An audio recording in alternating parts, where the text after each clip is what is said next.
जब समय नहीं था, जब दिशा नहीं थी, जब अंधकार और प्रकाश ने एक दूसरे को पहली बार छुआ था, और जब देवता भी डर गए थे, स्वर्ग पर असुरों ने अधिकार कर लिया था, तब कोई युद्ध नहीं हुआ, कोई शस्त्र नहीं उठा, बल्कि एक माँ बैठी थी ध्यान में। उसके आंसू नहीं बहे, उसकी चीखें नहीं गूंजी, पर उसी माँ ने जन्म दिया भगवान को। हाँ, उसका नाम था देवी अदिति, जिसे आज बहुत कम लोग याद करते हैं। वो समय था जब ब्रह्मांड नया नया जन्मा था।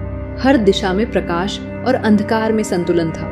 उसी संतुलन से जन्मी देवी अदिति। अदिति अद्वितीय, अविभाज्य, सनातनी मातृत्व की प्रतीक। अदिति एक चेतना जैसी जन्मी। न वो पुरुष थी न स्त्री, वो थी अदिति, सनातन ऊर्जा की पहली माँ। अदिति, जिसका अर्थ है जो बांधी न जा सके, जिसे कोई सीमा न बांध सके, वो शक्ति जो सृष्टि की जननी है और जिसके गर्भ से देवताओं ने जन्म लिया। वेदों में अदिति को कहा गया है देव माता, रथ की जननी, प्रकाश का मूल स्रोत। ऋग्वेद में उनकी स्तुति की गई है।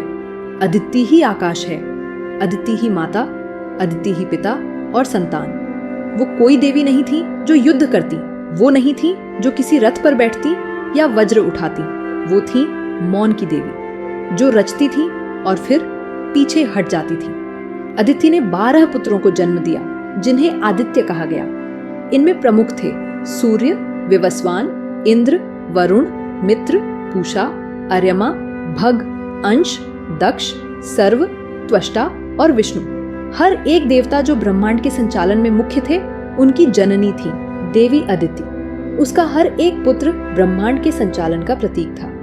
अदिति ने उन्हें धर्म, सच्चाई और प्रकाश का पाठ पढ़ाया, और जब वे स्वर्गलोक के रक्षक बने, अदिति मुस्कुराकर पीछे हट गई। परंतु समय एक सा नहीं रहता। एक संकट आया। असुरों ने उन्नति की। दिति, अदिति की बहन, ने राक्षसों को जन्म दिया। हिरण्यकशिपु, हिरण्याक्ष और आगे बलि जैसे महाबली। एक दिन असुरों ने स्वर्ग छीन लिया। असुर राज बलि ने देवताओं को हरा दिया। स्वर्ग छिन गया, धर्म डगमगाने लगा।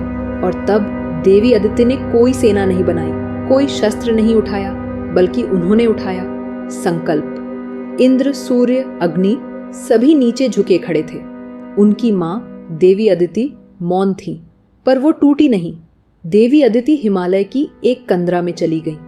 तीव्र व्रत, मौन ध्यान और प्राण की गति रोककर उन्होंने तप आरंभ किया। उन्होंने किसी वरदान की मांग नहीं की, बस संसार की रक्षा के लिए अपने पुत्रों के भाग्य को फिर से लिखना चाहा। उनके इस अमोघ संकल्प ने त्रिलोक को हिला दिया। और तब देवताओं के देवता भगवान विष्णु प्रकट हुए। विष्णु ने अदिति से कहा, माँ, मैं स्वयं तुम्हारी कोख से जन्म लूंगा और अधर्म का अंत करूंगा। और ऐसा ही हुआ। अदिति ने पुनः एक पुत्र को जन्म दिया, लेकिन इस बार वो कोई सामान्य देव नहीं था। वो था वामन अवतार, एक छोटा किंतु तेजस्वी ब्रह्मचारी। वामन गया असुर राज बलि के पास और मांगा 3 पग भूमि। बलि हंसा। उसने भूमि दी, लेकिन वामन का पहला पग पूरी पृथ्वी पर पड़ा, दूसरा पग आकाश और स्वर्ग पर, और तीसरे पग में बलि ने अपना अहंकार, अपना स्वत्व, अपना सर्वस्व दे दिया। देवताओं को स्वर्ग वापस मिल गया। विष्णु ने अपना वचन निभाया। बलि पाताल गया, किंतु अमर हो गया। और अदिति, वो फिर मौन हो गई। लेकिन सबसे बड़ी बात, इस पूरे घटनाक्रम में, इस पूरे चमत्कार में अदिति का नाम कहीं नहीं गूंजा, क्योंकि सच्चा मातृत्व न तो श्रेय चाहता है और न ही प्रसिद्ध।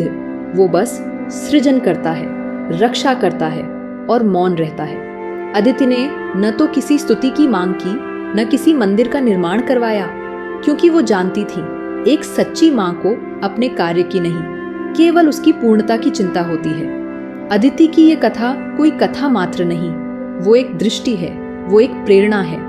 वो स्त्री है जो दुनिया को जन्म देती है और फिर शांत हो जाती है। यह वीडियो देवी अदिति पर आधारित मुख्य प्रचलित पुराणिक व वैदिक कथाओं के संकलन से प्रेरित है। ऋग्वेद में अदिति को ब्रह्म शक्ति, बंधनहीनता और स्वतंत्रता की प्रतीक माना गया है। उन्हें देवमाता कहा गया है, जिनकी स्तुति में 20 मंत्र समर्पित हैं। ऋग्वेद की एक ऋचा गोमाता को अदिति का रूप मानती है।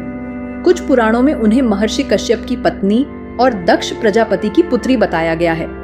मार्तंड, विवस्वान, सूर्यदेव तथा वामन अवतार से जुड़ी कथाएं अदिति की दिव्यता को दर्शाती हैं। कुछ कथाओं में बताया गया है कि अदिति ने पयोव्रत पूर्वक भगवान विष्णु की उपासना की, जिसके फलस्वरूप वामन अवतार हुआ। अदिति अपने शाब्दिक अर्थ में बंधनहीनता और स्वतंत्रता की द्योतक है। इसी मात्र देवी की उपासना के लिए किसी न किसी रूप में बनाई मृणमूर्तियां प्राचीन काल में सिंधु नदी से भूमध्य सागर तक बनी थी, ऐसा माना जाता है। इस कथा की दृश्यात्मक प्रस्तुति AI के मदद से केवल आध्यात्मिक प्रेरणा और जनजागरूकता हेतु की गई है। इस वीडियो में प्रयुक्त जानकारी वेद, पुराण, लोक कथाओं और मान्यताओं पर आधारित है, न कि किसी ऐतिहासिक साक्ष्य पर।